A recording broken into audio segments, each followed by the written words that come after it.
Hello everyone, today we talk about the Indo-European conquests from the primordial, not quite literally the primordial, of course, especially in a traditional key, but say we will make also pre-4000 BC prehistory of the Indo-Europeans. This is a series that I pre-announced in the past months and that I'm going to start now because we have a very intense modern and contemporary era Christianity series framed within the broader traditional and Indo-European lens that is going to take quite some time. During the weekend we will couple that with this one in particular, and this is going to last a very long time as well.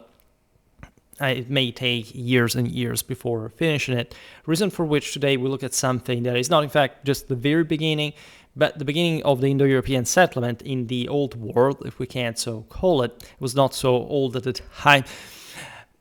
I'm also going to cover the various Indo-European peoples separately, their ethnogenesis, their history. We already started here and there, especially from last year to do so, and I will deal with them naturally separately. Today we arrive essentially to 500 BC. We're going to at least hint at how the major Indo-European peoples took shape and the continent of Europe and the Mediterranean. Let's simply start because this is going to be a very densely packed video. I will try to reduce to a minimum the speculative and methodological critical aspects of this. Naturally, there is a lot about this is just a note, as not just as a medievalist, but as a historian to begin with, that doesn't quite work too much with material sources or archaeology, that the more you go back in time, the more complicated things become. As you know, Indo-European, pro-Indo-European history has been, especially in the last decade, with much greater sort of archaeogenetical advancements, quite on the move, right? And much of the older ideas, for example, different waves of Indo-European conquests that still are somehow, say, not in the canonic for however you want to categorize them. If not plausible, they definitely happen in different instances, right? This has been an object of discussion. Think about those videos made about the so-called Dorian invasion/migration. That is one of the most hotly debated topics in the matter. We talked about the origins of the Italic peoples, and there is this idea, of course, that was not just an Indo-European stratum in the various regions from which these peoples eventually emerged, but also that there was not like a massive migration, at least clearly documentable at the time. For example, the spread of the Urnfield culture and so on. It was actually both, right? Of course, if we look at later European history, we find plenty of these movements, or since we can properly document them historiographically. And so there is nothing strange at this point for similar movements to have occurred in pretty similar ways, and also along certain routes that were to be procured also in later history. There would be nothing strange about that. The only change, obviously, is that the more you go back in time and the smaller the various groups were, right? So I will not digress much on this topic. If anything, I already covered the stuff, and through this series as well, I'm going to come back on that as well, right? So we're going really to go step by step, quite carefully, near the close of the 5th millennium BC. Let's start from this. It's approximately 4200, 4000 BC, right? Still belonging to the later Neolithic and early Copper age. Groups originating on the Pontic-Caspian steppe. Again, today we don't talk about the ethnogenesis of these groups, right? That's for another video, but this is essentially how the Indo-European settlement in the rest of the continent occurred. And so here, Pontic-Caspian steppe, we know them very well, the vast open grasslands north of the Black Sea and the Caspian Sea, characterized by fertile Carnothian soils, sparse tree cover, and seasonal extremes of temperature and rainfall. Well, these groups entered the Danubian region, let's say for the first time, or at least in a firstly clearly documentable way. Back home, these people lived in this black soils formed under grassland vegetation, a continental climate producing deep organic rich profiles with high water holding capacity, and nutrient density uniquely suited to seasonal grazing. Right, the Eurasian steppe belt formed this continuous ecological corridor from the Hungarian plain to Mongolia. Never underestimate how far east the Indo-Europeans eventually arrived. Today we don't look at that because we stick to Europe literally, but there's a lot going on. Supporting, in fact, mobile populations through high primary productivity of drought and frost-adapted grasses, estimated in modern analogs at 200 to 400 grams dried matter per square meter annually under favorable moisture, fluctuating sharply with interannual rainfall and compelling flexible ranging that tracked grass phenology across latitudinal and elevational gradients.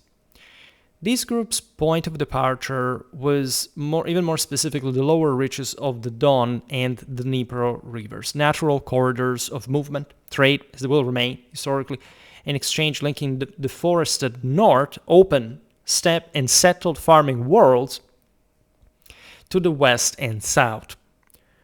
Both rivers originate, as you know, in the forest-steppe transition of the central Russian upland, where mixed oak-pine woodlands give way to grassland. We saw many other times in history what this region was about.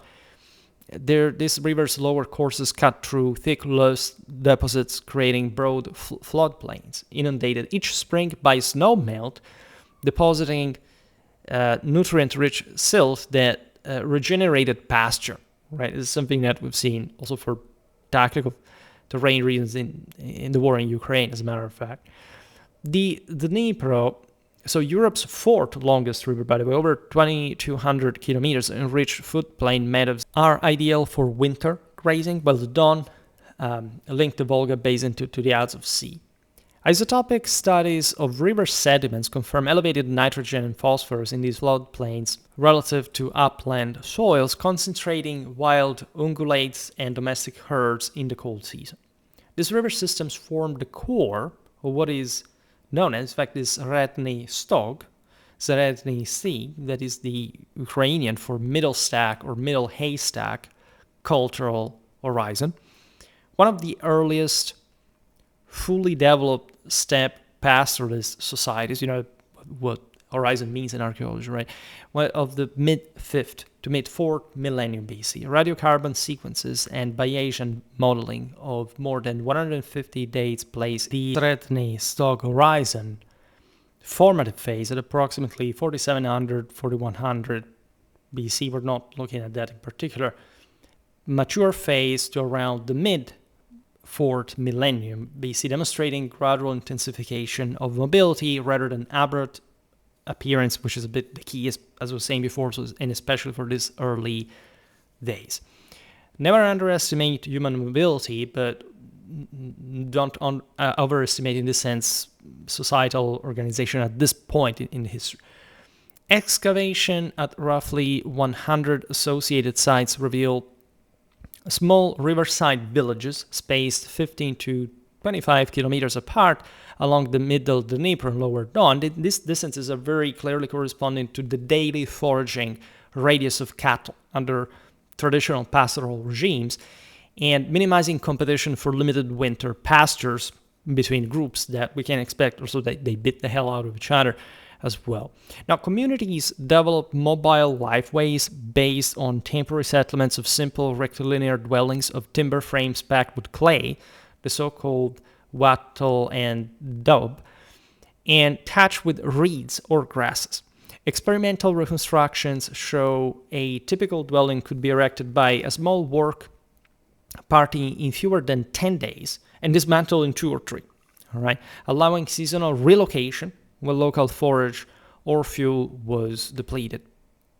Houses measured 4 to 6 meters in length with shallow foundation pits that left rectangular depressions still detectable in modern geophysical surveys. Magnetometer, for example, surveys map clusters of these pits in irregular rows parallel to the river bank, often with external herds and refuse middens, indicating outdoor processing of animal products for hygienic precaution.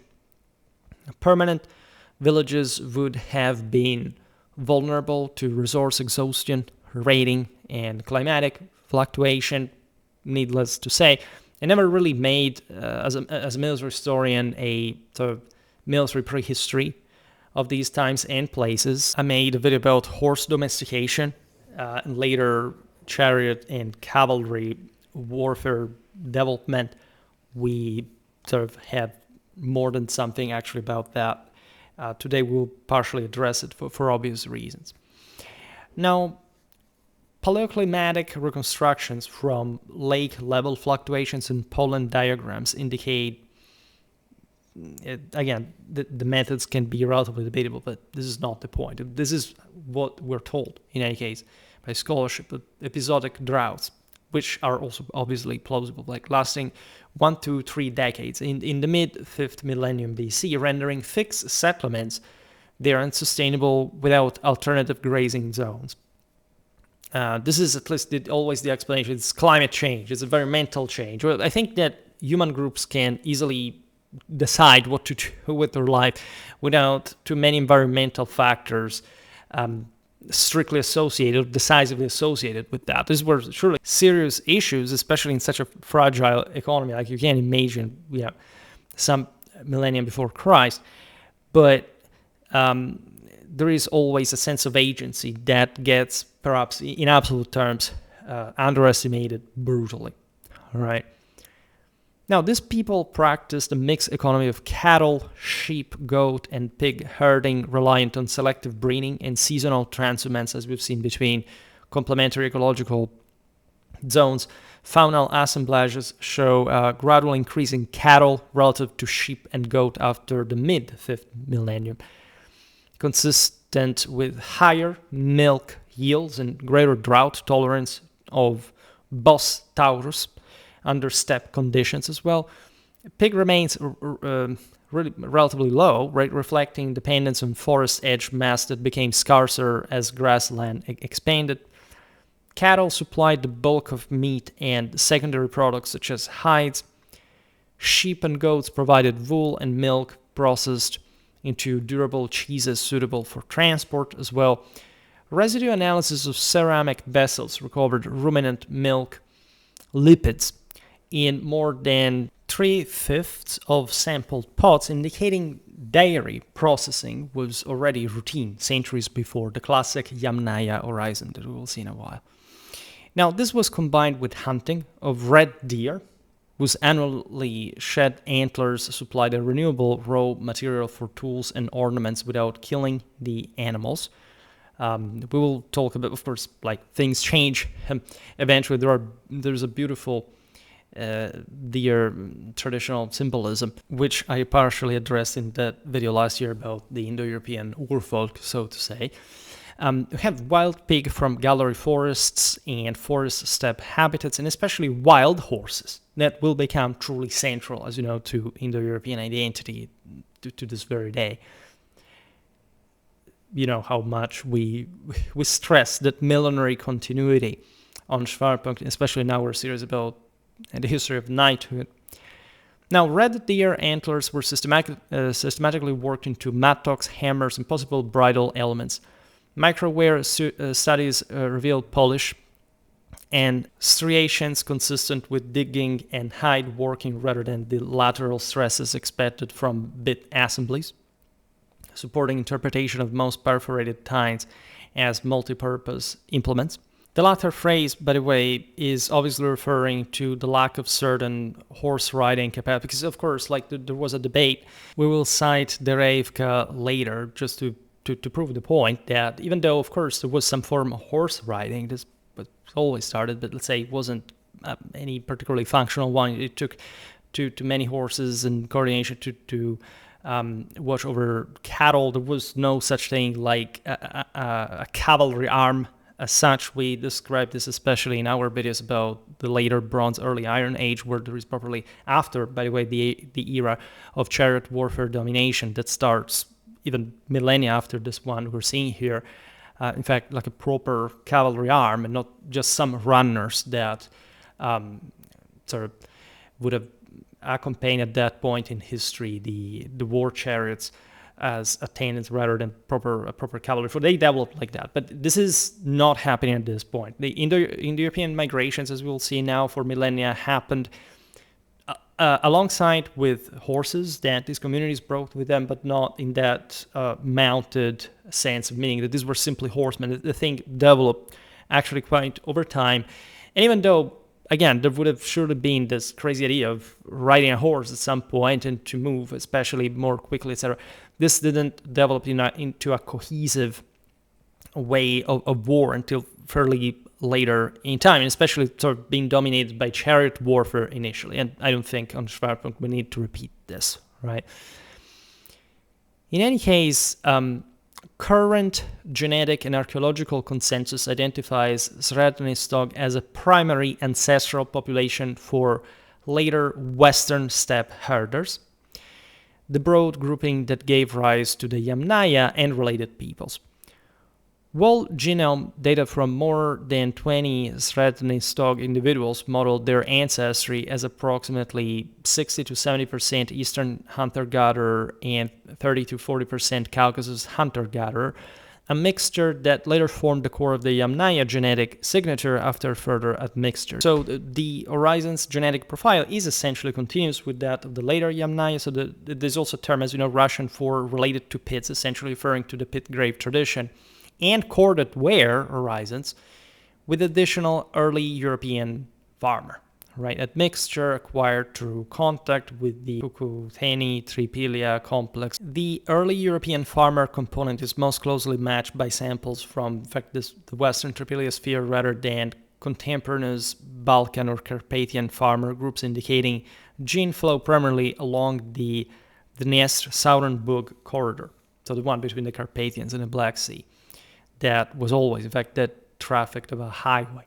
The Caucasus hunter-gatherer contribution itself includes deeper ancestry related to Neolithic populations of the southern Caucasus and northern Mesopotamia, suggesting long-distance interaction networks that predated metal objects on the steppe. Y chromosome lineages include R1A, frequent in Eastern Europe and South Asia, as you know, more typical of later corded ware than classic Yamnaya, dominated by R1BZ2103. The R1A lineages belong to basal subclades predating major diversification events associated with corded ware expansion, indicating the steppe already harbored both major R1 branches several centuries before the classic Yamnaya horizon. Naturally, when you make these videos, of course, there is always the pedantic criticism, okay, that minor nuances exist in exact source proportions, dating of individual outliers. I'm the first one that actually often, wonders how statistically coherent all these measures are. I'm talking very basic stuff here, so of course I'm staying away myself from the more controversial speculations. But in any case, this is not the objective of the video. We're traveling on the safe tracks here.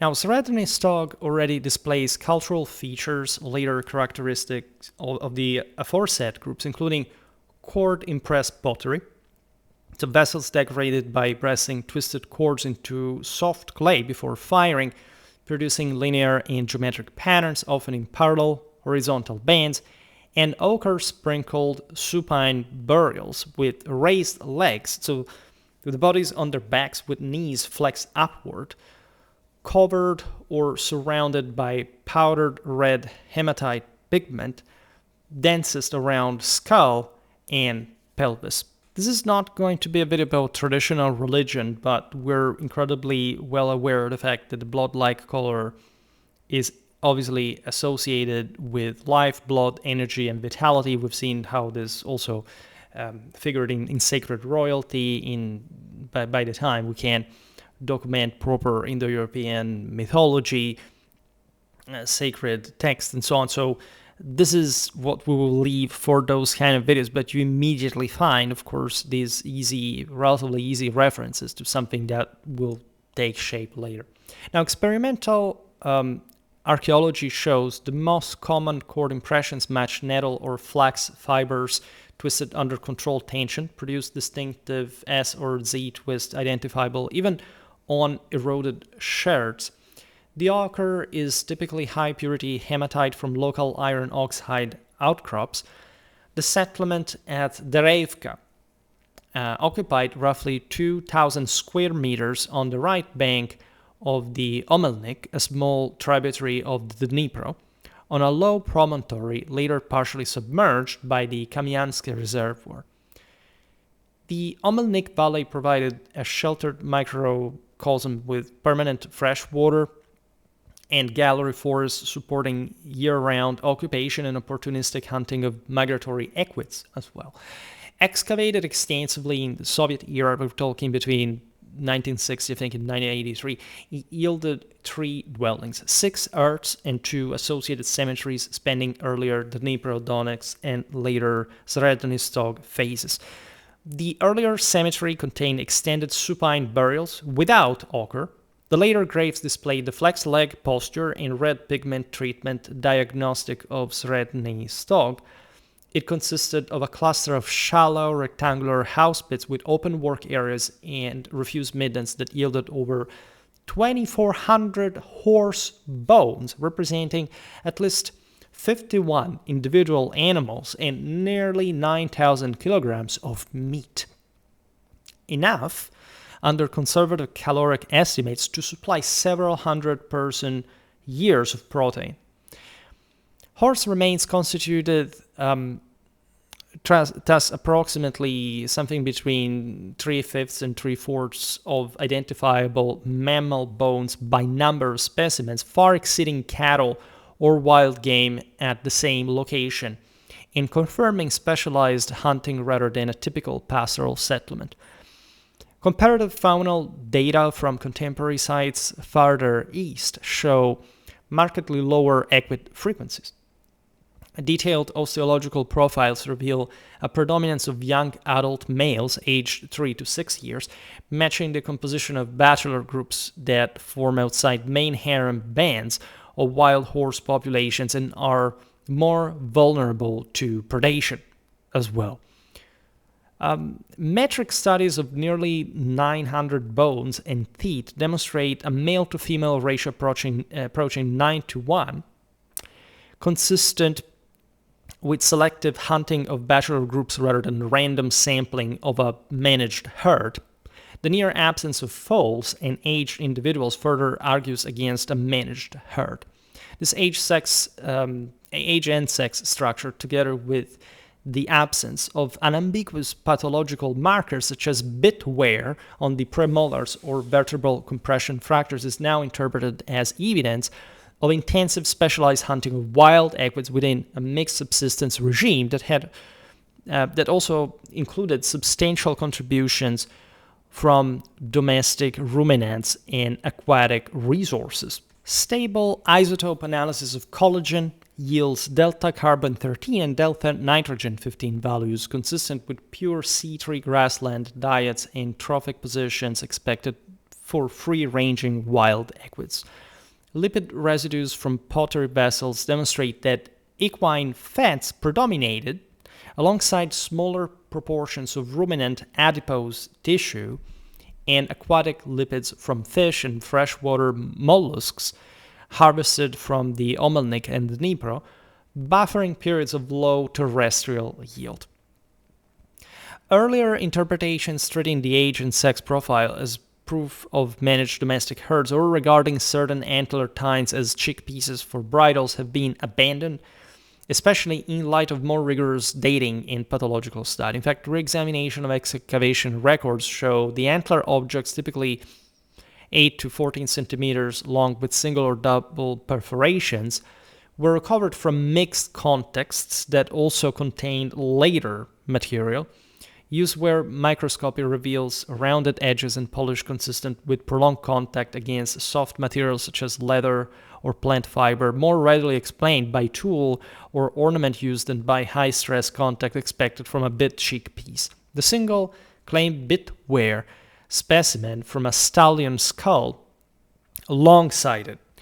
We talk about this also in the video, in fact, about the birth of chariot dwarf, or the domestication of horse before that, of course, long-sided as a sort of decisive evidence of early riding.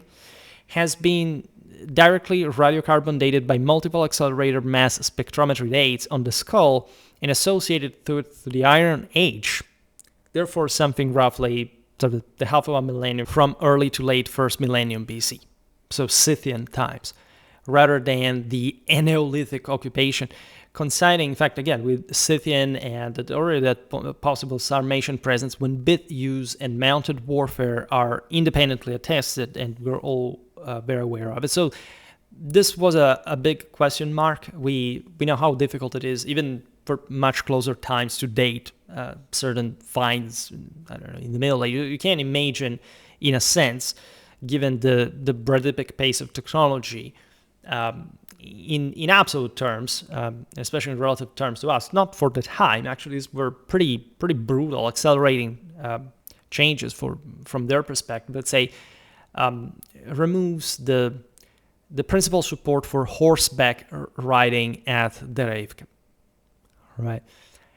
And the ritual and again, don't get me wrong, there were surely people who rode horses, right? But from there to sort of fight like that, or even just to before that, like cattle herding, etc., like it's a completely different story. I'm not going even to digress in that. We today know that that wasn't the case by 4000 BC. The ritual complex further comprised insane communities a deliberately buried stallion skull, in fact, estimated 7 to 8 years of age, represented by skull mandible in left foreleg, placed in a shallow pit accompanied by 2 complete dog skeletons arranged in extended positions parallel to the equine remains and oriented in the same cardinal direction, plus fragments of fired clay figurines. Right? This spatial arrangement has been interpreted as a deliberate tableau suggesting structured ceremonial performance. Right?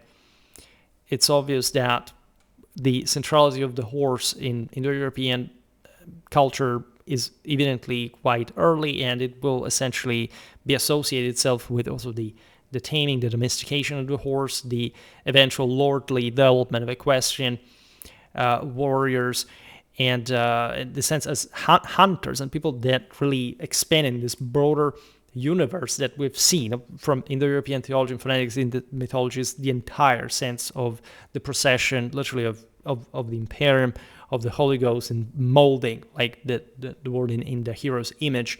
And this is the entire essentially European iconography as we know it in our culture still today. Now, but back to this incredibly primitive and archaic times, age estimation, right, of the aforementioned skull based on dental eruption and where places the animal in prime adult range, most frequently selected for ritual deposition in later step context, so the finest, of course, of the prey. Some researchers interpret this, of course, as early evidence of a horse cult involving ceremonial interment of valued animals, a practice that reappears in more elaborate forms among later step societies we're hinting at. Comparable horse and dog deposits occur, for example, in early Yamnaya and later Syntasha contexts, indicating long-term continuity of sacrificial ideology linking equids with canon companions in the funerary sphere. Serednii Stih arose through interaction between local Dnipro-Donetsk groups, whose earlier settlements featured semi-subterranean dwelling. Again, we don't look back, but we also give some sense of perspective here, where these dwellings and mixed foraging, herding economy adapted to the forest-steppe transition with continuity to Mesolithic traditions, including geometric microliths and riverine fish resources, already incorporating limited domestic cattle by the early 5th millennium, and incoming elements from the Volga-Ural-Kvalinsk horizon farther east. The Dnipro-Donetsk communities had occupied the same riverine niches for centuries, leaving cemeteries with extended supine burials that contrast with later flexed and ochre-rich Serednii Stih rites. The extended posture is shared with earlier Mesolithic and Neolithic populations of the northern European plain, suggesting deep regional continuity, only partially interrupted by the adoption of flexed rites, right? Don't underestimate, as I was saying, how actually in contact these peoples were with one another. Kvalinsk communities introduced distinctive burial practices involving liberal application of red ochre to the body, as we've seen in grave floor, together with prestige goods such as copper ornaments and polished stone implements. Their copper objects are among the earliest securely dated metal artifacts north of the Caucasus. Compositional analysis linked them to native copper sources in the southern Urals exploited through cold hammering rather than smelting. So again, very archaic means, but still, metallographic examination reveals work hardening and annealing cycles demonstrating, actually for the time, it was like sophisticated control of material properties long before true smelting technology on the steppe. These communities had already developed elaborate single grave rituals in which the deceased were placed in flexed or extended positions with rectangular pits under low earthen mounds, right, which are the actual kurgans, right? I will, again, talk more about them and the origins and how this contrasted also with the populations of, let's call it Europe, like in the sense that here the Indo-Europeans still haven't spread to take over.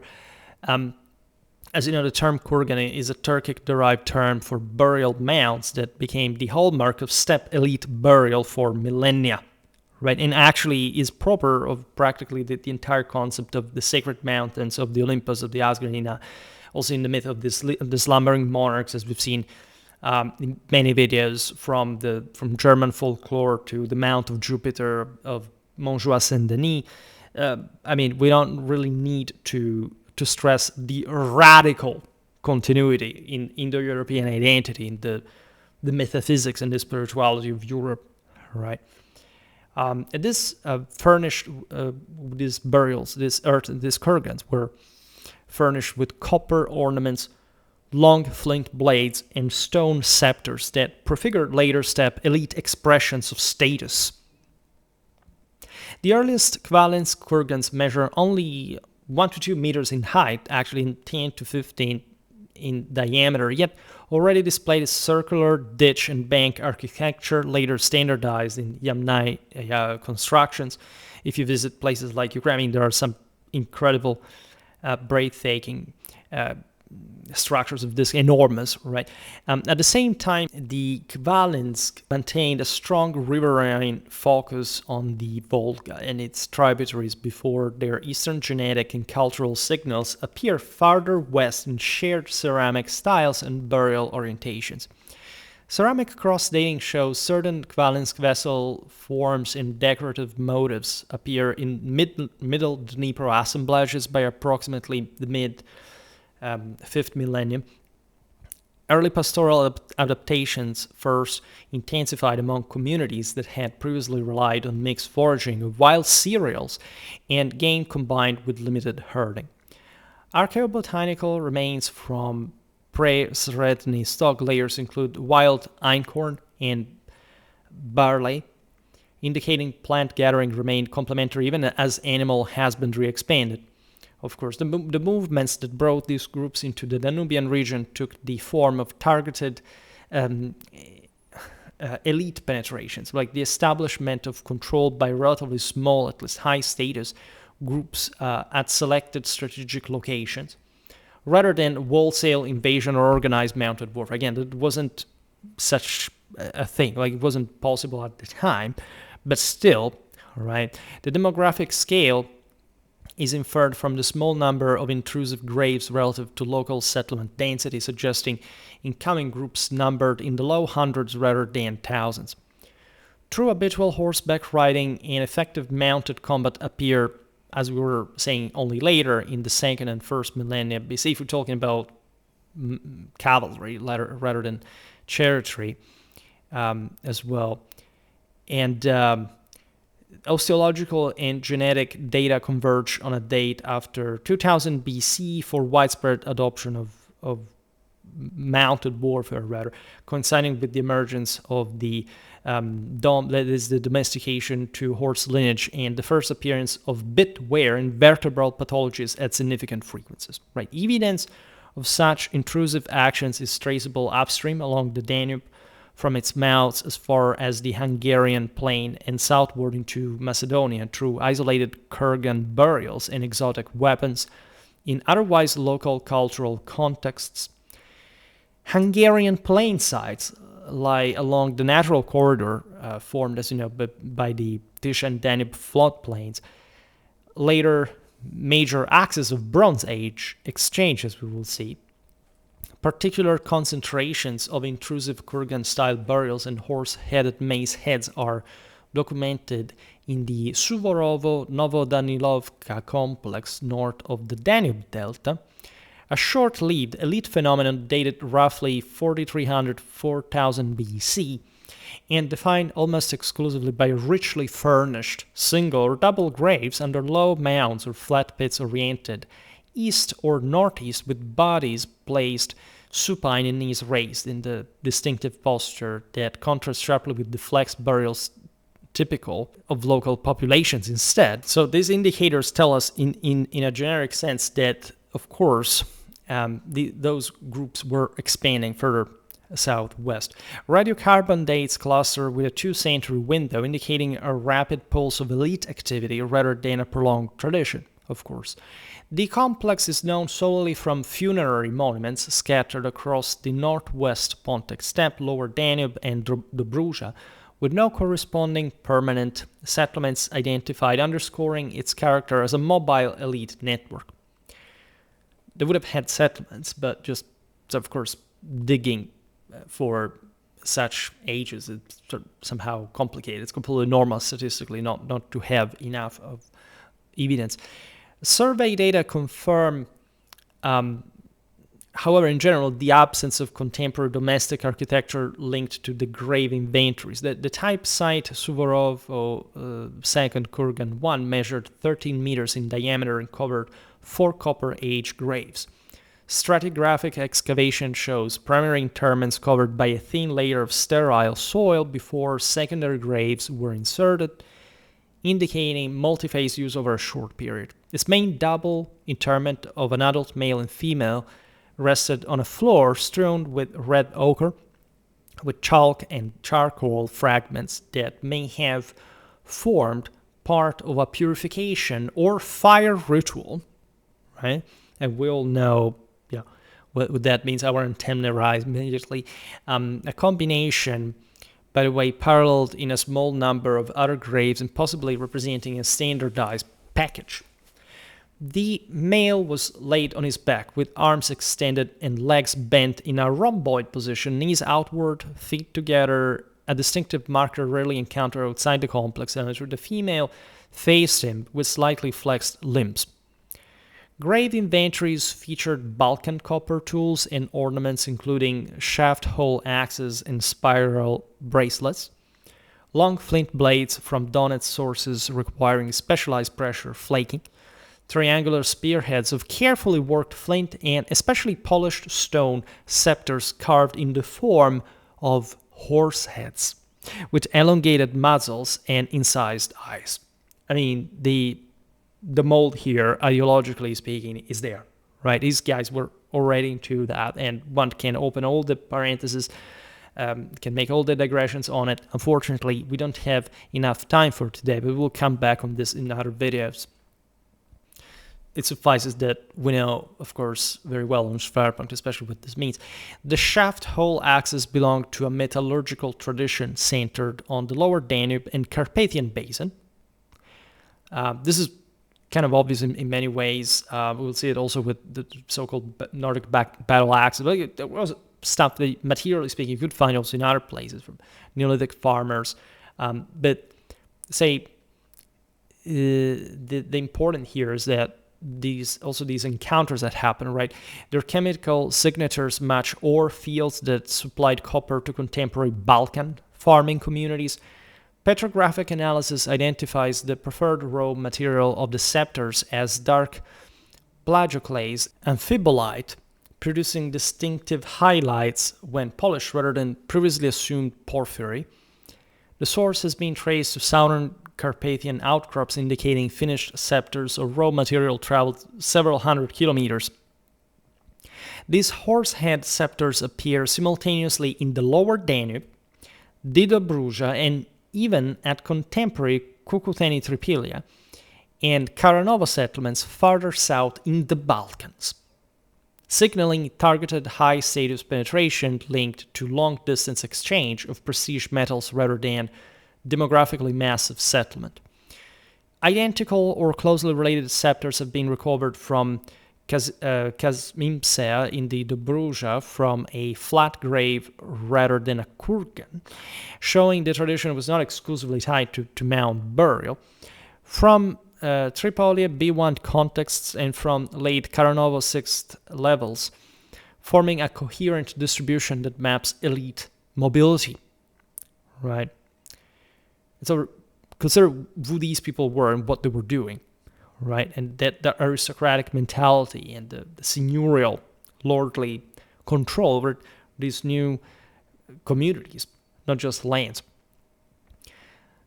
The copper objects chemically match Lower Danube and Carpathian sources through trace element analysis, identifying arsenic and antimony signatures, characteristics again of those ore fields, excluding, in this sense, both Anatolian and Caucasian sources. Right, so we're in a specifically European context. In some areas, local inhabitants appear to have offered substantial and effective resistance, particularly in the Dniester Valley, modern southern Ukraine and Moldova settlement, abandonment horizons and defensive ditches at several sites coincide temporarily with the Suvorovo-Novodanilovka polls. Right, this is extremely interesting because we'll see in other videos how those guys had been living up to this point. We see fortifications being erected everywhere as long as these movements from the steppes actually occur. So it's unequivocal. It's like, we're a channel that made 3,000 videos mostly about ancient medieval warfare, right? We know even in the absence of sort of explicit evidence what was happening in certain contexts. Here, what's going on is unequivocal. Right, even though we're talking 6,000 years ago, right? And this tells you how actually sort of also organized in a broader, and especially interconnected these groups were.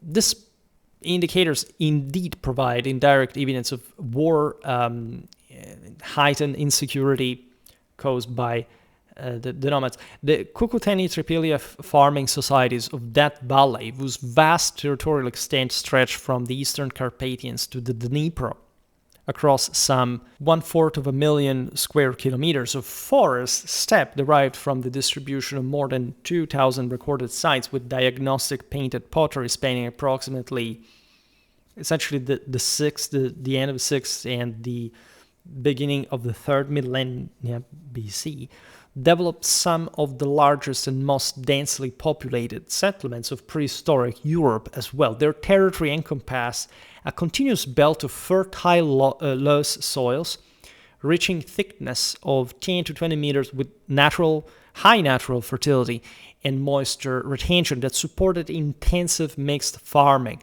for nearly 2 millennia without the need for long fallow periods. Distinctive large settlements, including the so-called megasites of the southern Bug Dnipro interfluve, reach sizes of hundreds of hectares, with concentric circuits of wattle and daub dwellings arranged around open central spaces that may have served as communal gathering places or livestock enclosures, supporting populations of several thousand people. Right? The concentric layout, documented by extensive magnetometry, creates a radial street system facilitating movement of people and animals while concentrating craft production in specialized zones near the outer circuits. Geophysical surveys have documented more than 3,000 house plants at the largest site. Right, at these megasites, the outermost rings contain houses of greater average size, interpreted as reflecting differential household wealth or specialized functions related to defense or storage. These communities maintained, as you know, would be the so-called civilization of the matter, with some approximation. We've seen it, of course, in our traditional spirituality approaches, right? With this promiscuous, egalitarian, some would say communistic or material culture. featuring finely painted pottery decorated with geometric and spiraling motifs in red, black, and white slips. They were more contemplative people. They were sort of more into the feministically fantasistic dimension, requiring controlled kiln atmospheres capable of producing both oxidizing and reducing conditions within a single firing cycle, pointing to specialized workshops.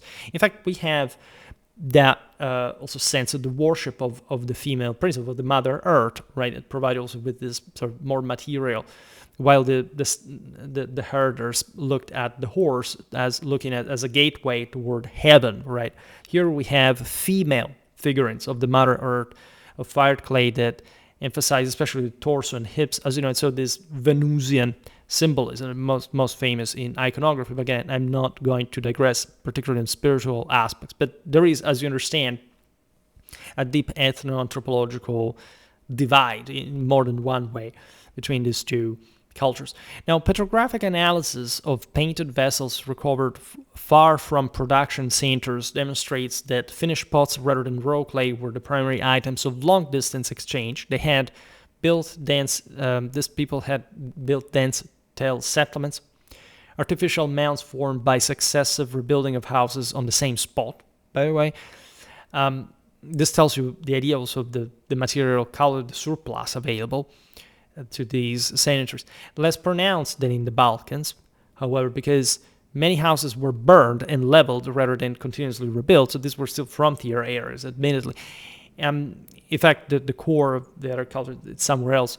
Now, extensive trade networks exchanged obsidian, high-quality flint, and copper over distances of hundreds of kilometers. Carpathian obsidian, identifiable by distinctive chemical fingerprint, reaches sites more than 400 kilometers from the nearest source that we know of. Flint from Donetsk outcrops appears regularly, demonstrating organized long-distance procurement as well. Of course, exchange between these two worlds.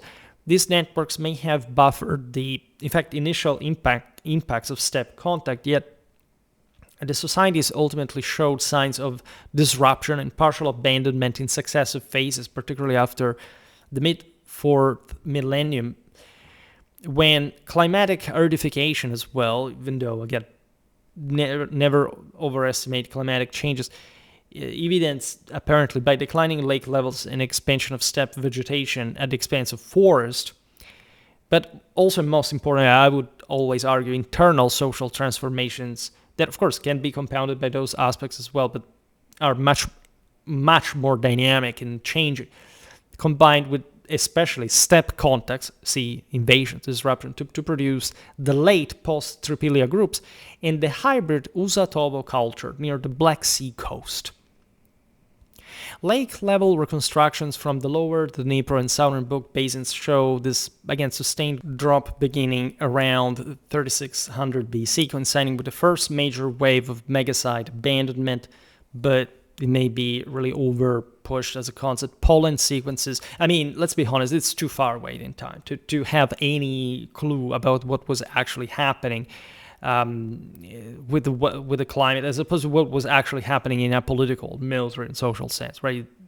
We know very well from many other times, even though these were, again, like this were more exposed communities to the environment, there's no doubt, but let's not exaggerate.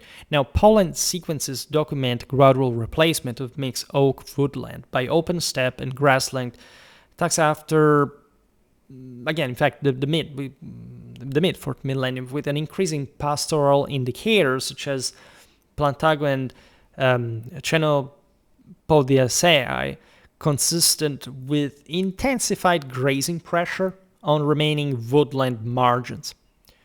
Uzatovo incorporated both the painted pottery traditions of the farming societies and the kurgan burials forms of the steppe, interestingly enough, and is best understood as a Serednii Stih related offshoot that expanded into former late Trypillia territory, while maintaining long-distance exchange links reaching as far as the Baltics, the Caucasus, the Aegean, and Anatolia. Here's how the patricians and the plebeians were born. We can't argue. Uzatovo metalwork includes arsenical copper objects whose chemical signatures match, in fact, Caucasian ore sources, providing direct evidence of exchange spanning more than, in fact, 1,000 kilometers. Pretty very big spaces. Usatava graves frequently contained both Trypillia-style painted vessels and steppe-style ochre and copper ornaments that we've seen before, illustrating genuine cultural synthesis, but also organically integrated, meaning with a hierarchy and authority. And we've seen who had the upper hand here. At the level, also the individual households, also rather than merely regional scale, multi-proxy paleo-environmental work at sites such as Nebelivka demonstrates apparently that even the largest megasites of 200-300 hectares produced only moderate local ecological footprints despite estimated populations in the low thousands, which is, again, obvious. And we're talking about 6,000 years ago. I mean, the more time passes, you'd be surprised how much even a much more advanced civilization could leave no trace under the elements. Soil micromorphology and pitholith analysis show the surrounding landscape retained substantial woodland cover throughout occupation, contradicting earlier models of large-scale deforestation. In fact, the 238-hectare Nebelivka settlement contained 1445 structures. Models of coeval occupation suggest the number of residents at any one time was likely limited to a few thousand under scenarios of seasonal assembly or modest permanent residence rather than maximalist estimates exceeding 10,000 that would have required unsustainable resource extraction, in fact, on the spot. Bayesian chronological modeling of more than 80 radiocarbon dates indicates a total occupation span of no more than 2 centuries. Indeed, these were fairly unstable sites also at the fringe of what were the bigger, more developed ones south in other places, with only a fraction of houses occupied simultaneously and peak phase lasting fewer than, in fact, 150 years, after which the site was deliberately burned and abandoned in a structured manner recorded as a continuous ash layer across multiple excavation trenches. Fascinatingly enough, these communities were sustained by intensive pulse and cereal agriculture that included emmer wheat, einkorn, and barley, manured by cattle whose dung was systematically collected and spread on surrounding fields. Nitrogen isotope values in cereal grains from storage contexts are elevated relative to modern unmanured controls. Later phases exhibited regional diversification into multiple second groups, and this is essentially the final final chronological phase of the Cucuteni-Trypillia sequence, right, coinciding with abandonment of the giant agglomerations around 3400, 3300 BC, and their replacement by smaller, more dispersed settlements.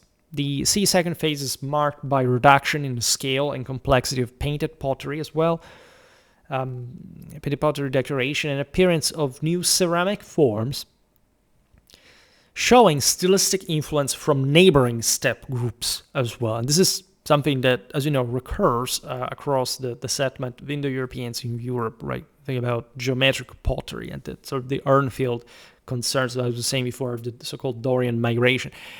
Across the borderlands, indigenous communities face severe ecological and social pressures. Again, I can't stress enough, the latter were overwhelmingly more important.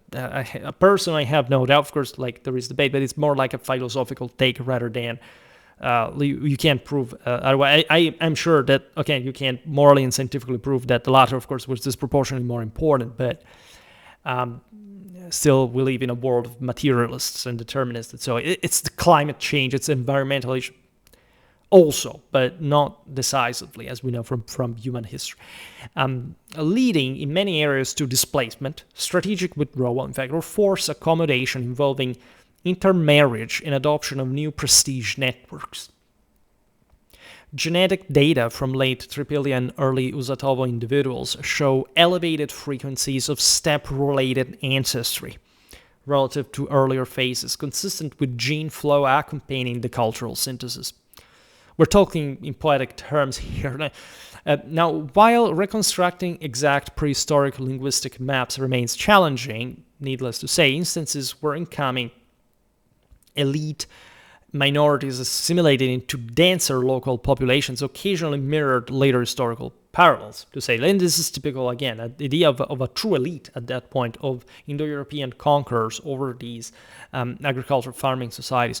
Such as, banal example, look at the feudal Normans in England and Sicily in the High Middle Ages. Yet, on a continental scale, successive waves of steppe-derived expansions ultimately drove the systemic spread of Indo-European languages as well, right? Of course, we can track, again, what kind of language would have been. It's obvious that if this was a continuous progress, we do have naturally difficulties in tracking all the spreads, the setbacks. We find these. We speak of horizons in an archaeological, cultural sense, but of course, like, there is all an intense political, military history. It's not like the Indo-Europeans always won, but we do know that they overwhelmed Europe as well. As I said at the very beginning, we can't track the single waves per se, especially of a bigger millenary kind, but they sort of substantial local and provincial ones existed in that fashion. Even the original one, the more you go on in time.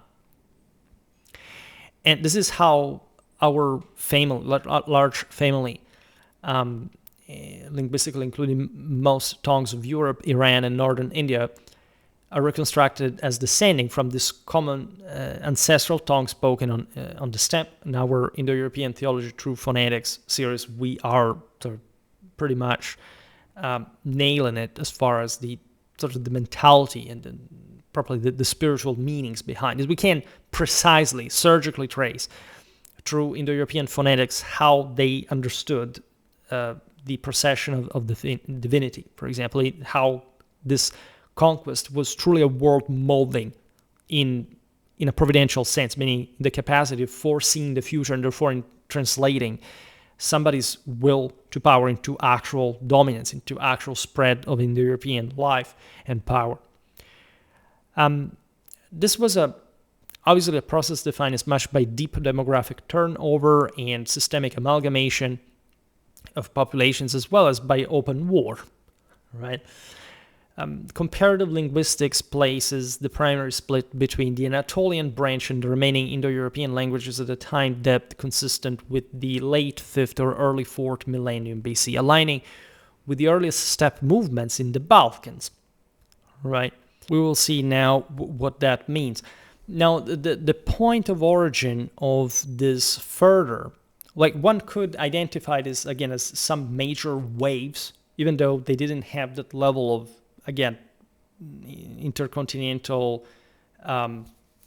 let's say, coordination, of course, but they still do correspond to some major, it's as if, you're breaking it down, right? So initially, it's all about scratching the surface, and then when this opens, it's big, right? And this is primarily driven on the basis of, as we'll see now, lots of other things, but also a big deal of mentality, of dynamism, and more, right? That entwines with our sort of traditional understanding of the primordia as well.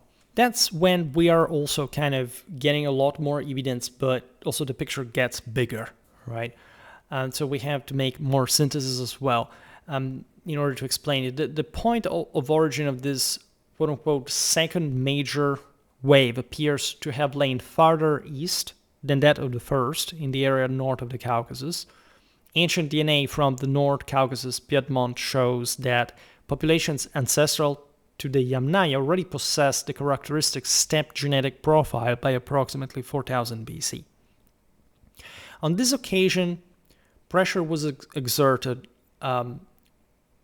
not solely westward and southwestward, right? Because now we're looking in this video at Europe, right? In the east, lots of interesting things were happening, but we will not follow the track, right? We stay in Europe here. That's what the video talks about. But also northwestward, so that the territories of modern Ukraine, Poland, and Germany, as far as the Elbe and beyond, were occupied. Northern and central Italy were likewise reached, while southward Macedonia was only narrowly skirted, yet the advance spilled over into Asia Minor, within which subsequent movements would produce the complete Indo-Europeanization of the peninsula's languages. this is often somehow forgotten, right? Because of Turkey happened, right? Much later. But let's say that there is a very strong amount of Indo-European admixtures because we'll see now various waves of nomads that would continue up to fairly late in time, like Bronze Age Scythian invasions, major raids all across also Mesopotamia are very famous in a military historical sense. And this can give you an idea also how in this earlier period everything was, yes, we're here spanning literally centuries and actually millennia at a time, right? But how more small scale proliferating, in this sense also how more homogeneous at some level this spread really was. Now, the northwestward vector is archaeologically visible in the rapid appearance of Yamnaya-related material culture and genetic signatures across the northern European plain between 3000 and 2800 BC. This phase corresponds closely to the expansive Yamnaya cultural complex, whose classic horizon of roughly like 3300, say, to the mid, or say 2600, just to give a number, BC, is defined archaeologically by single supine burials with flexed legs under earthen kurgans ranging from low mounds a few meters high to more substantial constructions exceeding 10 meters in diameter. The largest incorporate multiple construction phases and secondary interments, indicating individual monuments remain active foci of ritual activity for several generations. Yamnaya kurgans often incorporate stone rings or wooden chambers and are aligned with a consistent east-west orientation reflecting shared cosmological beliefs. All right. We talked about, of course, the rising sun eternally rising as the king of the living. I talked about sacred royalty. We have seen this happening historically in the steppe, even during Christianization, like the east-west orientation of the body, head typically to the east or west, depending on sex, in later corded wear practices already present in early Yamnaya graves, and may encode, in fact, the very solar symbolism that persisted for millennia. We're practically sure. It is, in this sense, overwhelmingly compelling how early Indo-European spirituality is, right? Fully developed in a sense. In its core elements. We know it, again, incredibly well from language. If you follow my series on Indo-European theology, it's something sort of self-evident. I just have to read our language. These graves are often accompanied by red ochre sprinkled over the body and by grave goods that can include occasional wagon wheels or entire vehicles of solid wooden construction with fixed axles. Right? Even that had solar symbolism, as we've seen in that aforementioned series, and that will become, in fact, a core sort of other aspect together with the horse and so on. These were vehicles dismantled and placed in the grave as powerful symbols of mobility and status. Preserved wheel fragments from Lower Don and Volga contexts show diameters of 50 to 70 centimeters and thickness of 5 to 8, dimensions consistent with heavy ox-drawn vehicles rather than light carts. Solid wheeled wagons reconstructed from preserved wheel fragments and axle impressions weighed several hundred kilograms and were drawn by oxen. Again, so you can imagine the wealth and of those who used them, the one that they would transport on this as well. It would remain typical of the steppe and of sort of the insignia regalia displaying this kind of wealth as solar, as precious symbolism, as metals, precious metals. This, however, had also a very concrete function at the time, especially the earlier ago, in fact, enabling transport of tents, tools, and dairy products across arid interflows previously inaccessible to riverine herders. The fixed axle design limited maneuverability but provided structural strength required to traverse uneven steppe terrain under heavy loads. The pastoral economy at this point was heavily reliant on cattle and sheep dairying, as confirmed by milk proteins recovered from dental calculus adhering to the teeth of buried individuals. The near-universal presence of dairy peptides in early Bronze Age steppe individuals contrasts sharply with their virtual absence in preceding Neolithic samples from the same region, marking a dietary revolution for the times and places, coincident with the Yamnaya expansion.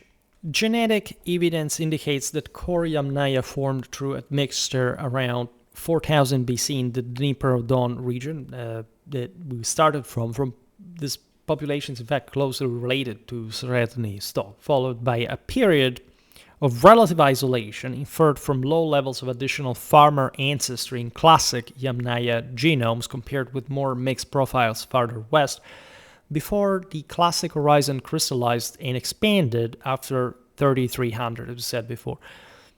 Proteomic analysis of dental calculus from early Bronze Age steppe individuals reveal near ubiquitous ruminant dairy peptides from cattle, sheep, and goat that are virtually absent again in preceding Neolithic samples, together with rare equus, so horse milk peptides at sites such as Kriviansky 9, indicating limited horse milking alongside the dominant cattle-sheep focus.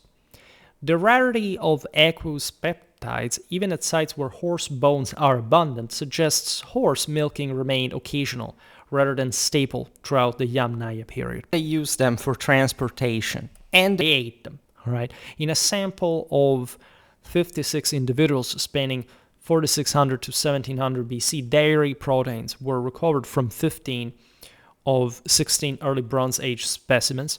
The single individual lacking detectable dairy peptides belonged to a peripheral group whose economy may have retained a stronger foraging component, interestingly enough.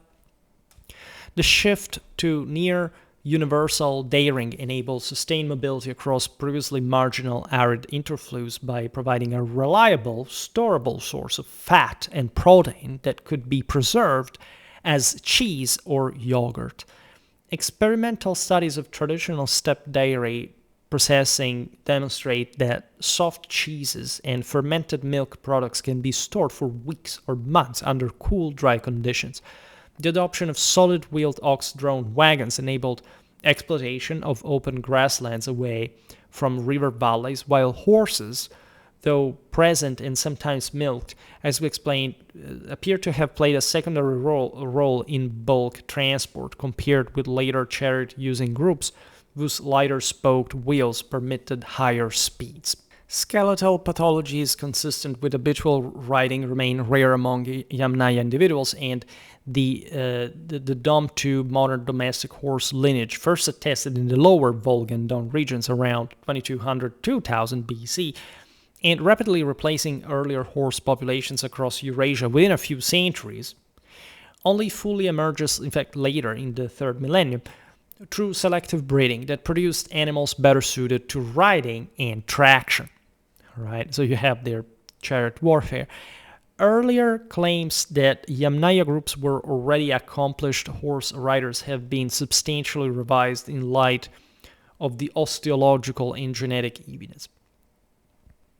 Their mobile pastoral economy, supported by wheeled vehicles, nevertheless facilitated rapid territorial extension across the Pontic-Caspian grassland into the Carpathian Basin. Right, so no riders, but highly mobile. Radiocarbon dates from early Yamnaya graves in the Carpathian Basin cluster tightly between 3000 and 2800 BC, indicating a rapid expansion phase that covered more than 1,000 kilometers within a few generations. Modern genetic and archaeological evidence indicates that Yamnaya-related ancestors transmitted principally through the corded ware and subsequent bell beaker horizons contributed substantially to the populations that carried, for example, the linguistic ancestors of Latin and the other Italic languages into Italy. Right? Older models that assign Italic to an entirely separate later northern wave have been superseded by the genetic data, even though we do know that these movements are compatible, right? At least with a smaller type of incursions. And even though, of course, there was a substantial bell beaker horizon well before in southwestern Europe, the crystallites of the period of Urnfield culture, we can think that definitely there were movements, as we will see now, pretty much across all of Europe and the Mediterranean, of individual bands and other groups that spread some also more, say, North Central European-like symbolism that would have spread also through other ways, was already proper in a sense of these cultures, but became more pronounced together also with a more consistent military capacity. For example, at that point, but in time, for example, the sea peoples, in fact, put an end to chariot warfare, right, with their sturdier infantries. And so, much is, say, as we've seen within the European migrations to begin with, still eventually sustained by previous sort of more sedentary populations, but the movement of others that were already entwined genetically mixed or having a common origin did continue over time and would continue in later history. Look at, the Germanic migrations of the Cimbrians and the Teutons, etc. So we'll come back on that topic because actually I do believe that this is a thing. And there are very interesting patterns in terms of sort of settlement that somehow speak of the general corridors and the general directions that people took as they settled in certain regions.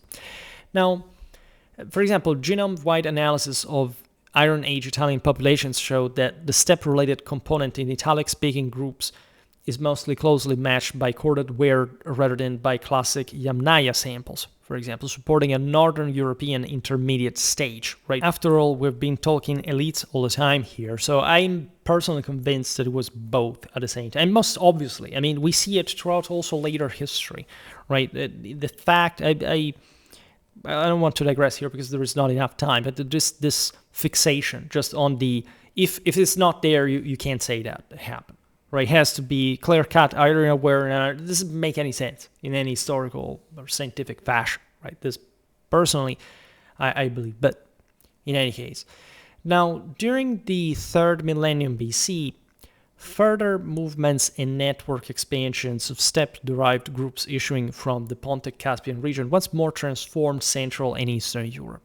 Right, the transformation is visible both in the rapid rise of steppe ancestry across the northern plain, and in the simultaneous appearance of new burial rites and ceramic styles that synthesize steppe and local elements.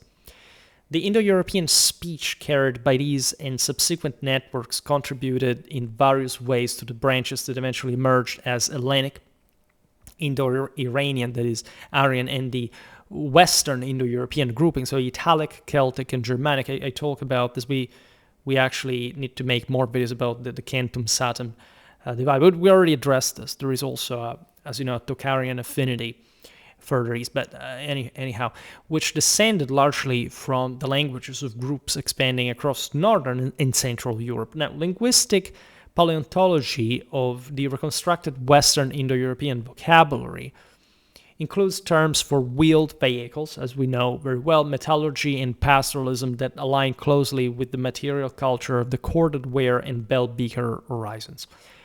In that northern zone, during this period flourished the globular amphora culture, a calculated complex of approximately 3400 to 2800 BC. The core phase is really with earlier and later outliers reflecting regional variation, concentrated from the Elbe to the middle Dnieper. Its distribution formed a broad arc across the northern European plain, overlapping earlier funnel beaker territories, particularly clear in the middle Elbe and Vistula regions, where the global amphora culture material appears in the upper layers of long-occupied sites and maintaining strong continuity with local farmer traditions. It is characterized by distinctive globular vessels, single crouch burials in stone cists, often accompanied by cattle sacrifices, complete skulls or entire animals in pits adjacent to human graves, emphasizing economic and symbolic importance of livestock wealth. Right, this is expanding, as you understand here, together with the communities, the social core. Isotopic analysis shows, for example, the sacrificed cattle were raised on local pasture rather than imported. In a genetic profile, overwhelming continues with earlier European farmer populations as well, rather than steppe herders, despite occasional Eastern cultural influences that are also undeniable.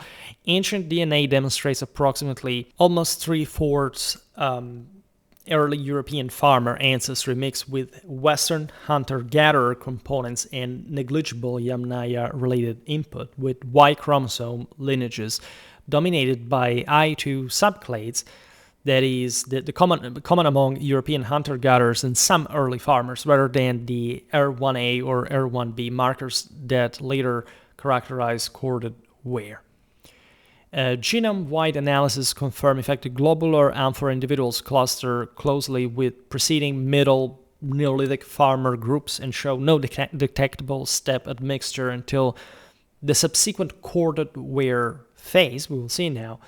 Principal component admixture analysis place them firmly instead within the European Neolithic cluster with only minimal Eastern affinity in a few outliers. The high frequency of I2 lineages in globular amphora culture males contrasts sharply with the near total dominance of R1A and R1B in subsequent corded wear populations, underscoring a major paternal turnover, right? And that's also quite interesting, as you understand. The globular amphora genetic signature later contributed to the principal non-steppe component to corded wear populations in a predominantly female-mediated admixture process in which local women entered incoming communities with male lineages remaining largely steppe-derived. Right, and you understand also how and why, right? What kind of more brutal capacity of expansion these groups had. The males of the previous groups were not, particularly to be seen around, right? And this is written in our genes as well. X chromosome and mitochondrial data support a higher contribution of local ancestry on the maternal side. So this shows also the increased capacity of the Indo-Europeans to spread in a consistently organized way as well, right? Capable of more radically and directly impacting the local populations in more sort of immediate fashion. This subsequently gave place to the corded wear horizon expanding from Romania across the northern plain to the Netherlands and Scandinavia. The expansion is archaeologically visible as a rapid horizon of single grave barrows that appear across the northern plain within a century of 2900, let's say. Corded wear pottery is distinguished by ornamentation produced by impressing cords into the clay before firing to create horizontal and vertical patterns, and is associated with battle axes of copper or of polished stone fashioned in imitation of metal weapons as well, with expanded butts and carefully ground blades that served both as practical tools and as potent symbols of status and identity. The battle axe form, whether in stone or copper, is strongly gendered in burial contexts, appearing almost exclusively with adult males and often placed near the head or right hand. Right, this is yet another sort of quite brutally warlike indicator, right, and of the increasingly effective and expansive Indo-European core. Battle axes often display carefully faceted surfaces and expanded butts that deliberately evoke contemporary copper weapons, even when manufactured entirely in stone. Right, there is an earlier. This is the Nordic battle axe culture as well, around 2800. But there were, of course, other axes to this area. It's just like Indo-Europeans arrived there fundamentally, talking the Jutland, Scandinavia, around at the beginning, in fact, the 3rd millennium BC, as we'll see better now. And everything changes because they're different, right? right? The faceting technique requires specialized grinding tools and considerable labor investment, indicating high status markers rather than purely utilitarian implements. The corded ware horizon itself represents a hybrid transformation in which substantial step-derived ancestry, typically around, as we've seen, 3/4 in central regions, slightly less, though higher in the east and lower farther west. Regional variation most pronounced along a west-east line, with eastern groups approaching 90% and western groups falling below 50 in some cases, right? For example, in Bohemia and central Germany, frequently exceeding 75%, interestingly enough, combined with local Neolithic substrate population here across a broad belt from the Baltic to the Alps. The Bohemian corded ware sample set is particularly well dated, right? And demonstrates that high steppe ancestry was already present in the earliest graves. It produced distinctive single grave burial rites under barrows with strongly gendered orientations. Males typically placed on their right side with head to the west, females on their left side with head to the east. The orientation so consistent across hundreds of graves that deviations are rare and often associated with atypical grave goods or pathological conditions, interestingly enough. Grave goods include the eponymous beakers, frequently near the head, amphorae, and storage vessels lower in the grave, and battle axes. The non-steppe remainder of the ancestry most closely matches globular amphora rather than generic farmer ancestry, and female mobility networks facilitated both genetic admixture and transmission of pottery styles across the Baltic zone. Strontium isotope analysis of corded ware individuals from southern Scandinavia and the Baltic coast shows a high proportion of non-local females as well. The complex emerge polyfocally, that is from multiple centers, terrible term, focal, centric, whatever, but say from multiple centers of origin rather than a single migratory wave, right? So as we were saying before, yes, these waves do actually happen, but it's all about how big you consider a wave to be, right? There's a difference of one guy of thousands, right? But the importance here is dating. As we were saying before, we're around 2900.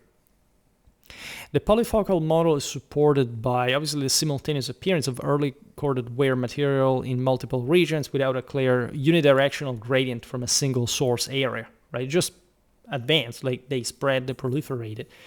The westward expansion of the corded ware culture intertwined with the spread of the bell beaker phenomenon.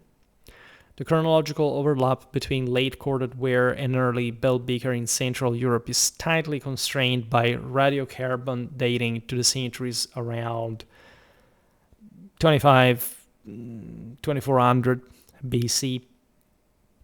While early pottery styles and maritime networks once led researchers to look toward the Tagus estuary of Iberia for its origins, current archaeological and genetic data present a more complex picture of pan-European interaction and trade. Like the Iberian maritime beaker groups lack detectable steppe ancestry and show strong continuity with local Copper Age populations, indicating that the initial beaker package was culturally rather than demographically expansive, right? Rather than a purely commercial or later arriving cultural trickle from the southwest, the bell beaker expansion served as a major vector for the integration and spread of steppe-derived populations across Western Europe.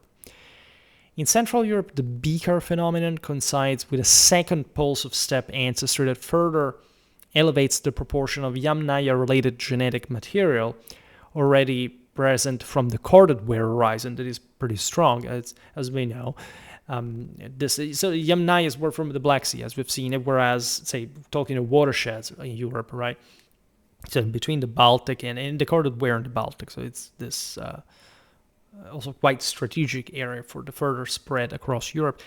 This widespread demographic and cultural network laid the same groundwork for the Bronze Age societies of the Atlantic Facade, for example, seamlessly connecting the development of Western European communities with the broader Indo-European transformation of the continent. Right, the Atlantic facade Bronze Age is characterized by the emergence of elite warrior burials, long-distance metal exchange, and the construction of monumental landscapes that synthesize earlier beaker and local traditions. Bell beaker assemblages feature distinctive inverted bell pottery with geometric zones of decoration filled by comb or cord impressions, copper daggers with triangular blades, stone wrist guards perforated for attachment to the forearm, protective equipment for archers. Right at this point, archery was really a big deal. We'll talk more about this era of warfare in Europe. Use wear analysis shows polish and abrasion, consistent in fact with repeated contact against the forearm during bowstring release, confirming functional rather than purely symbolic role as well of these weapons. In fact, you have archery equipment including flint arrowheads of barbed and tanged form, together with evidence of sophisticated bow construction using animal tendons and specialized woods such as yew. Experimental reconstructions of beaker bows using yew staves and sinew backing achieved draw weights and accuracy consistent with effective hunting and combat use at ranges of 50-80 meters. Wrist guards of fine-grained stone were carefully shaped and polished, often bearing multiple perforations for secure attachment, right? And appear almost exclusively male graves associated with archery equipment, right? So you have this rigidly established society, again, a warlike one with very specific sexual roles in an ever more hierarchically dominated, in fact, seigneurial and aristocratic core, right, that lords over the rest of society. These technologies reflect high technical mastery and facilitated both maritime and overland networks that later carried steppe-related genetic signatures into Britain and ultimately reshaped the demographic and lineage structures of Western Europe, as we will see. The maritime component is evidenced by the rapid appearance of beaker material on the Atlantic coasts of France, Iberia, and the British Isles within a few generations of its Central European emergence. Right? So very fast, very quickly. In fact, it really makes you wonder about the sort of earlier spread, like how far, like in 4000 BC, would have been an Indo-European appearing somewhere at the end of megalithic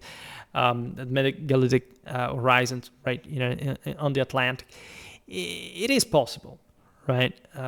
Tendentially, like older scholars thought that, especially because this is when they still believed, especially that everything has started from a Hyperborean Nordic dimension, which is not excluded, at least in so if you look at the very primordial. So, and so before our understanding of the Kurgan, of the more documentable spread fact of the Indo-European people across the old continent.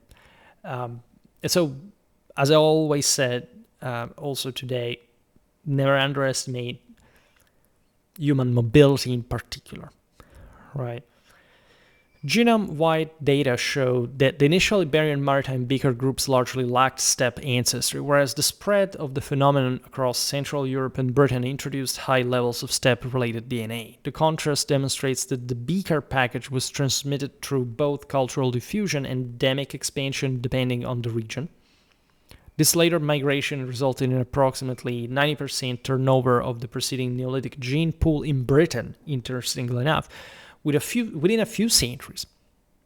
Right, well, this is one of the most complete demographic replacements documented in prehistoric Europe, tightly dated to 2500 2000 BC. Right, this is really, really heavy, and it shows you, like, regarding the British ethnic pool, how radically impacted it was by the Indo-European conquest.